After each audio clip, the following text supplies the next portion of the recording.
आता isakal.com आहे देशातील नंबर 1 ची मराठी न्यूज वेबसाईट।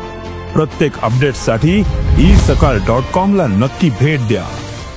आमचे प्रतिनिधी सागर आव्हाड माझ्या सोबत आहेत। सागर, काल रात्री नेमकं काय घडलं? 11:05 राजेश टोपे हे जरांगे पाटील यांच्या व्यासपीठावरती आले। 40 सेकंद त्यांनी जरांगे पाटील यांच्याशी बातचीत केली आणि त्यानंतर राजेश टोपे त्या ठिकाणाहून निघून गेले। जेव्हा आपण त्यांना विचारण्याचा प्रयत्न केला असता तेव्हा जरांगे पाटील यांना भेटण्यासाठी शरद पवार येणार आहेत, त्यासाठी मी आलो असं त्यांनी सांगितलं आणि त्या ठिकाणाहून राजेश टोपे निघून गेले। त्यावेळेस माध्यम प्रतिनिधी कोणीही त्या ठिकाणी उपस्थित नव्हते। नेमकं राजेश टोपेंनी जरांगे पाटील यांच्याशी काय बातचीत केली हे समजू शकलं नाही। मात्र शरद पवार भेटायला येणार अशी माहिती त्यांनी दिली आहे। मात्र 30 सेकंद दोघेही बातचीत करत होते। 30 सेकंदात असं काय घडलं की त्याने पूर्ण या आंदोलनावरती परिणाम होणार आहे। न्या किती वेळाची भेट होती ही? 1 मिनिटाची भेट होती। 40 सेकंद दोघांची बातचीत झाली। 20 सेकंदात 30 सेकंदात त्या ठिकाणाहून राजेश टोपे निघून गेले।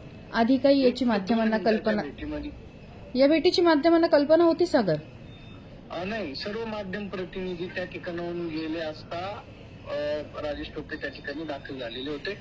माध्यम प्रतिनिधींचे कॅमेरे फक्त त्या ठिकाणी पाहायला मिळत होते। धन्यवाद आपल्या। आमचे प्रतिनिधी सागर आव्हाड माझ्या सोबत आहेत। सागर, काल रात्री नेमकं काय घडलं? 11:05 राजेश टोपे हे जरांगे पाटील यांच्या व्यासपीठावरती आले। 40 सेकंद त्यांनी जरांगे पाटील यांच्याशी बातचीत केली आणि त्यानंतर राजेश टोपे त्या ठिकाणाहून निघून गेले।